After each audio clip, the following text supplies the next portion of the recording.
안녕하세요. 철로 역정 시리즈 대망의 마지막 시간입니다. 죽음 건너편의 세상에 대해 준비되어 있는가? 죽음의 강과 새 예루살렘에 대해서 우리 오늘 함께 묵상하며 은혜를 나누는 시간을 갖도록 하겠습니다.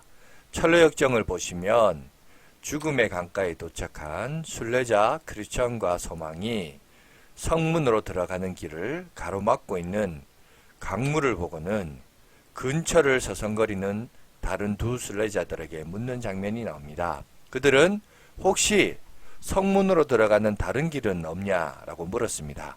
그러자 다른 순례자들은 대답했습니다. 새 예루살렘 성문으로 들어가자면 반드시 강을 건너야 합니다. 크리스천은 깊이 낙담하며 정말 다른 길은 없냐고 다시 물었습니다. 두 순례자는 이렇게 대답했습니다. 있기는 하죠. 하지만 세상에 생긴 일에 지금까지 엘리야와 에녹 단 두 명만 그 길을 지나가도록 허락을 받았습니다. 그 밖에는 마지막 나팔 소리가 들리는 날까지 누구도 그 길을 지나갈 수 없어요. 크리스천과 소망은 여기저기 두리번거렸지만 강을 건널 다른 길은 보이지 않았습니다. 그렇습니다. 죽음의 확률, 그것은 바로 100%죠. 전도서 기자도 날 때가 있고 죽을 때가 있으며 라고 말한 적이 있습니다. 히브리서 9장 27절에도 보면 한 번 죽는 것은 사람에게 정해진 것이요 그 후에는 심판이 있으리니 라고 말하고 있습니다. 죽음을 피할 수 없다면 중요한 질문 이렇습니다. 죽음 건너편의 세상에 대해 준비되어 있는가? 그러나 수리 철학자 블레이드 파스칼의 말처럼 죽음 건너편에 영원한 세상이 있을 가능성은 확률적으로 반반이다. 신이 존재하고 죽음 건너편의 세상이 정말 있다면 그 준비는 결코 포기할 수 없는 도박이다 라고 말을 했습니다. 그렇다면 죽음의 강을 건너 영원한 성에 들어가기 위해 우리가 준비할 일은 무엇일까요? 다시 말해서 영원한 성에 들어가기 위해 필요한 것은 무엇일까요? 그것을 한번 생각해보는 시간을 갖도록 하겠습니다. 자, 첫 번째, 하나님의 백성된 신분증명서를 지참해야 된다라는 사실입니다. 이것은 이미 우리가 만나본 무지가 새 예루살렘 성에 들어가는 것을 거절당한 사건에서 명백해진 진실입니다. 새 예루살렘 성 가까이 접근했지만 무지를 위해 성문이 열리지 않자 성문 위로 나타난 이들이 소리를 쳤습니다. 신분증명서 없이 당신은 이 문을 통과할 수 없고 이 성의 주인 되신 왕을 배울 수 없습니다.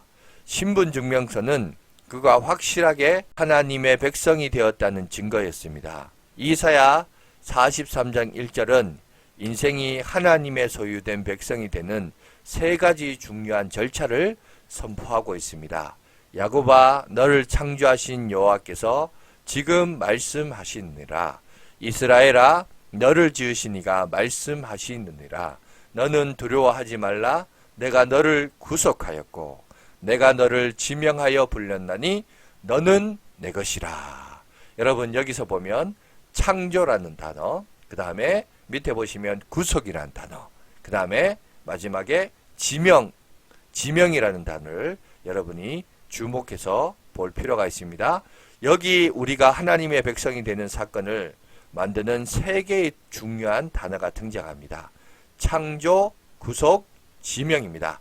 이 세 가지의 사역은 바로 삼위 하나님의 사역과 관련되어 있습니다. 우선 성부 하나님은 우리를 창조하셨죠. 그래서 우리는 그분의 피조물입니다.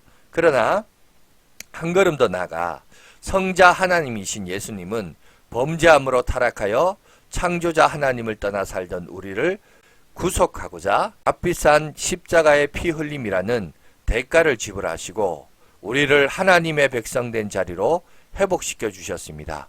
그리고 성령 하나님은 많은 사람들 가운데서 우리를 지명하여 부르시어 예수께로 나와 그분을 우리의 주님으로 믿고 영접하는 순간 우리를 인쳐 하나님의 소유임을 확증해 주셨습니다. 이 사실을 여러분 믿습니까? 하나님은 나의 창조주와 구주와 주인으로 믿는 믿음, 이것이 바로 우리의 신분 증명서입니다. 다시 무지의 종말을 기억해 봅시다. 철로의 역정의 마지막 문단은 다음과 같습니다. 증명서가 없단 말이요? 무지는 꿀먹은 벙어리가 되고 말았습니다. 새로운 순례자가 도착했다는 소식이 전해졌지만 왕은 내려가 보지 않았습니다. 대신 크리천과 소망을 안내했던 두 천사에게 무지를 단단히 결박하라고 명령했습니다. 빛나는 옷을 입은 이들은 무지를 데리고 허공을 가르며 지난날 산자락에서 보았던 문으로 날아가 그 속으로 집어던졌습니다. 가만히 보니 멸망의 도시뿐 아니라 하늘나라의 문도 곧장 지옥으로 이어지는 통로가 있었다라는 것입니다. 이 묘사는 존 버년이 마태복음 22장에 나오는 천국 혼인잔치에 예복을 입지 않고 참여하려 했다가 거절당한 말씀에서 영감을 받아 쓴 것이라고 생각합니다. 마태복음 22장 12절에서 14절 말씀을 한번 볼까요? 이르되 친구여 어찌하여 예복을 입지 않고 여기 들어왔느냐 하니 그가 아무 말도 못하거늘 임금이 서한들에게 말하되 그 손발을 묶어 바깥 어두운 데에 내어 던지라. 거기 슬피 울며 이를 갈게 되리라 하니라. 청함을 받은 자는 많되 택함을 입은 자는 적으니라. 여기서 예복이 이 철로 역정에서는 신분 증명서로 묘사된 것입니다. 죄인들이 예수를 믿는 순간 죄 용서받고 의롭다함을 받는 은혜야말로 우리가 천국 잔치에 참여하기 위한 예복인 것입니다. 예복이 준비되어 있습니까? 하나님의 참 백성이라는 신분 증명서가 준비되어 있습니까? 우리 자신의 상태를 돌아볼 필요가 여러분 반드시 있습니다. 우리가 과연 하나님의 백성으로서 창조되었고 구속의 은혜를 받았으며 성령님의 역사를 통하여 지명함을 받은 신분 증명서가 있는가? 삼위일체 하나님의 구속의 은총이 있는가? 다시 한번 묵상해보는 저와 여러분들이 되시길 간절히 바라겠습니다. 자, 그러면 두 번째, 죽음의 강을 건너 영원한 성에 들어가기 위해 우리가 준비할 일이 뭐냐? 죽음의 강에도 함께 하시는 주의 임재를 기대해야 된다라는 사실입니다. 철로 역정을 보면 달리 천성에 입성할 다른 길이 없음을 확인한 크리천과 소망은 죽음의 강 속으로 발을 들여놓습니다. 그러나 강에 들어선 지 얼마 안 되어서 크리천은 두려움 가운데 잠시 정신을 잃고 말았습니다. 죽음의 강을 건너는 일이 그에게도 쉽지 않음을 암시하는 대목이었습니다. 이때 크리천의 동행자 소망은 공경에 빠진 그에게 주 예수님이 여기도 함께 계심을 믿어야 하오. 그분이 마침내 이 강을 통해 우리를 온전하게 하신다는 사실을 믿어야 한다고 소리쳤습니다. 그 순간 비로소 크리스천은 정신을 차리며 이렇게 말했습니다. 맞아요. 주님이 함께 하신다는 말씀이 생각나네요. 그때 크리스천이 기억한 말씀을 바로 이사야 43장 2절에 기록된 약속의 말씀이었습니다. 내가 물 가운데로 지나갈 때에 내가 너와 함께 할 것이라. 강을 건널 때 물이 너를 침몰하지 못할 것이며 내가 불 가운데로 지나갈 때에 타지도 아니할 것이요 불꽃이 너를 사르지도 못하리니. 아멘. 그러자 놀라운 일이 일어났습니다. 크리스천이 함께 하시는 주님의 임재를 신뢰하자 깊었던 강의 수심이 갑자기 얕아지기 시작한 것이었습니다. 이내 그는 강바닥에 단단한 곳을 찾아 두 발로 굳게 서서 걷기 시작했습니다. 그리고 마침내 강 건너 반대편 기슭에 도착하게 되었습니다. 그때 빛나는 옷을 입은 천사들이 나타나서 크리스천과 소망을 둘러싸고 어깨를 가지런히 하여 성문을 향해 걸어갔습니다. 그렇습니다. 시편 23편 4절에 있는 말씀처럼 내가 사망의 음침한 골짜기로 다닐지라도 해를 두려워하지 않을 것은 주께서 나와 함께 하심이라. 주의 지팡이와 막대기가 나를 안위하시나이다. 아멘. 시편의 기자의 고백처럼 주님은 사망의 음침한 골짜기에서 뿐만 아니라 사망의 강에서도 임재하고 계셨던 것입니다. 아니 마태복음 28장 여러분 20절 하반절을 보시면 볼지어다 내가 세상 끝날까지 너희와 항상 함께 있으리라 하시니라 하고 성경은 예수님은 분명히 말씀을 통하여 우리에게 언약하셨습니다. 그렇게 언약하신 주님이 약속을 지키기 위해서 이제 죽음의 강을 통과하는 순례자들의 곁에 다가오신 것을 그들이 체험하게 된 것이죠. 여러분, 우리도 그렇습니다. 우리가 천국에 가기 위하여, 여러분 하나님 나라에 가기 위해서, 여러분 죽음은 천국이라는 하나님 나라를 들어가기 위한 출입문이다 라고 생각하시면 돼요. 죽음 자체는 두려운 것이지만 여러분 죽음을 통과해야 천국에 갈 수 있어요. 그러니까 천국을 가기 위한 출입문이에요. 그러니까 너무 죽음에 대해서 두려워하지 마시고, 그죠? 하나님 나라 천국 입성을 위한 출입문이다 라는 사실 잊지 마시고, 늘 우리가 남은 인생들 최선을 다하여 살고 주님이 부르시면 할렐루야 아멘 우리가 고백하면서 날마다 저 천성을 향하여 나가는 저와 여러분들이 되시길 간절히 바라겠습니다. 세 번째, 죽음의 강을 건너 영원한 성에 들어가기 위해 우리가 준비해야 될 것이 뭐냐? 강 건너 준비된 영광의 도성을 바라보아야 된다라는 것입니다. 이제 크리스천과 소망은 천사들의 안내로 성문에 도달하였습니다. 그들은 지시받은 대로 성문을 두드리며 신분증명서를 내보였습니다. 그러자 성문이 활짝 열렸고 문턱을 넘는 순간 두 사람의 모습은 완전히 달라졌습니다. 어느새 그들은 금빛 찬란한 옷을 입고 있었습니다.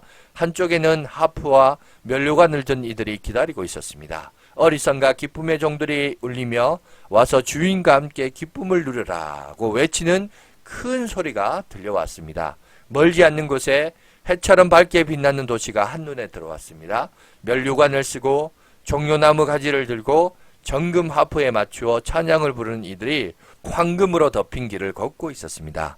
날개 달린 천사들도 섞여 있었는데 서로를 바라보며 쉴 새 없이 거룩하십니다. 거룩하십니다. 전능하신 분 주 하나님이라고 찬미하고 있었습니다.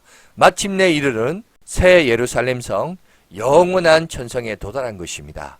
이제 성경이 직접 묘사하는 새 예루살렘 성의 모습을 한번 살펴보도록 하겠습니다. 요한계시록 21장 1절 2절입니다. 또 내가 새 하늘과 새 땅을 보니 처음 하늘과 처음 땅이 없어졌고 바다도 다시 있지 않더라. 또 내가 보매 거룩한 성 새 예루살렘이 하나님께로부터 하늘에서 내려오니 그 준비한 것이 신부가 남편을 위하여 단장한 것 같더라. 우리 믿음의 여정은 바로 이 영광의 도성을 바라보며 걸어온 행진이었습니다. 이제 드디어 목적지에 도착한 것입니다.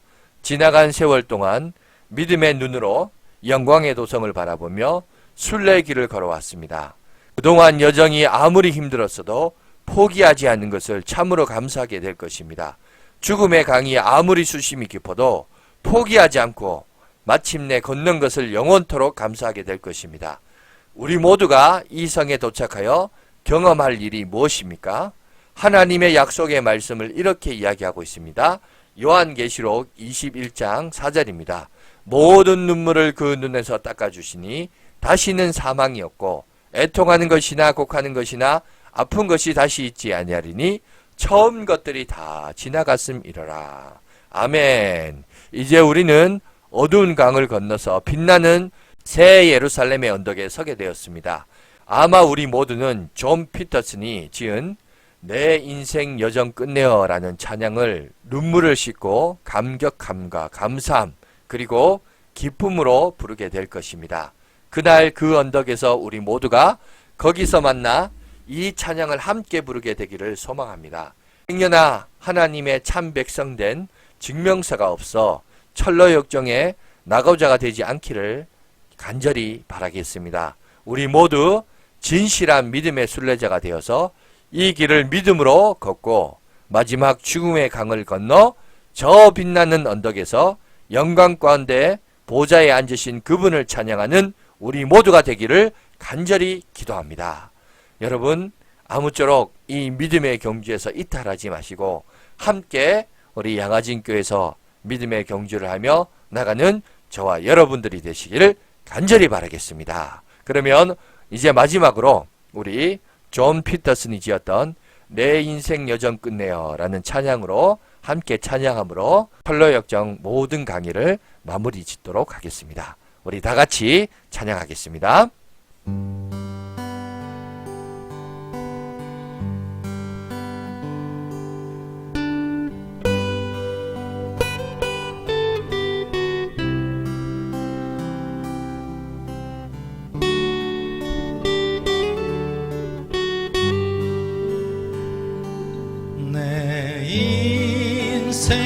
여정 끝내요 강 건너 언덕 이를 때 하늘 문 향해 말하리 예수 인도하셨네 매일 발걸음마다 예수 인도하셨네 나의 무거운 죄짐을 모두 벗고 하는 말 예수 인도하셨네 이 가시밭길 인생을 어기면서 갈게 시험과 환난 많으나 예수 인도하셨네 매일 발걸음마다 예수 인도하셨네 나의 무거운 죄짐을 모두 벗고 하는 말 예수 인도하셨네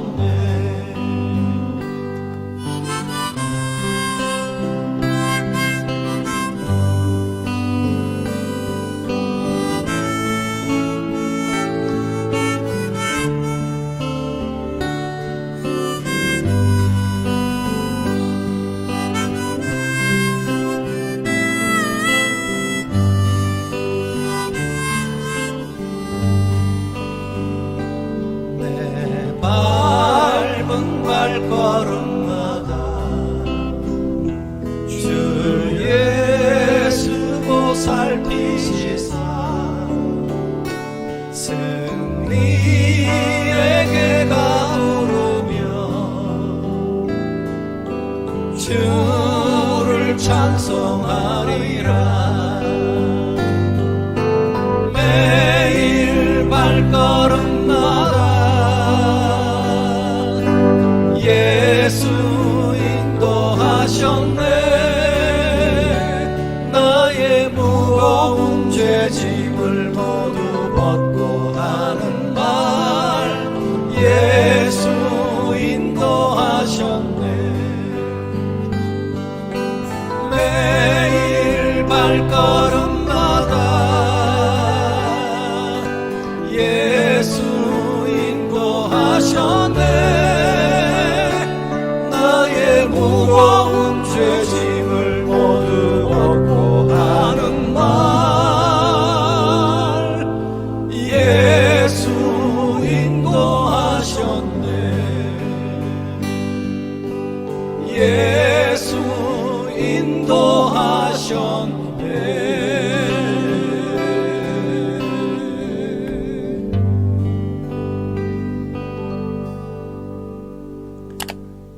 네, 수고하셨습니다. 감사합니다.